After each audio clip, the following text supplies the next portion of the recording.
Għaqdiet korpi kostitwiti u rappreżentanti ta' interessi differenti laqgħu b'mod pożittiv il-prinċipju ta' dak imħabbar mill-Prim Ministru dwar l-American University of Malta.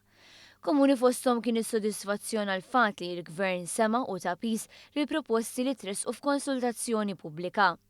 Fost dawk li kummentaw kien hemm l-Assoċjazzjoni Maltija tal-Iżviluppaturi li innutat kif id-deċiżjoni finali kif imħabbra mill-Gvern hija kompromess tanġibbli. Fi kliem l-assoċjazzjoni dan huwa proġett li se jħalli impatt soċjali pożittiv fuq il-poplu tan-nofsinhar ta' Malta. Jaqbel ma' dan il-Kumitat Konsultattiv għar-Riġenerazzjoni tan-Nofsinhar ta' Malta. Fi sqarrija firmata miċ-Chairman Silvia Parnis, intqal kif dan il-proġett se joħloq opportunitajiet ġodda ta' xogħol li jwasslu għal titjib fil-kwalità tal-ħajja, titjib fl-infrastruttura, riġenerazzjoni ta' siti storiċi u kulturali kif ukoll postijiet ġodda ta' rikreazzjoni. Il-GRTU appellat il-Gvern biex jikkunsidra in-negozji fiż-żoni.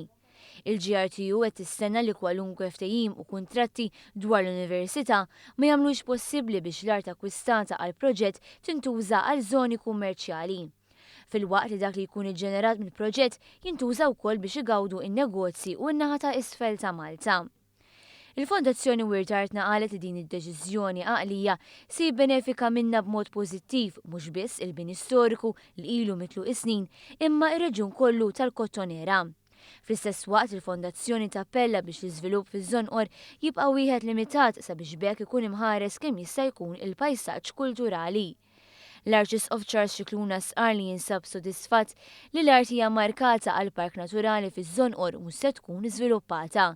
Fil-waqt li ringrazzja lill-Gvern għal din id-deċiżjoni huwa qal li hemm raġuni valida biex ikunu grati li l-art se tkun salvata.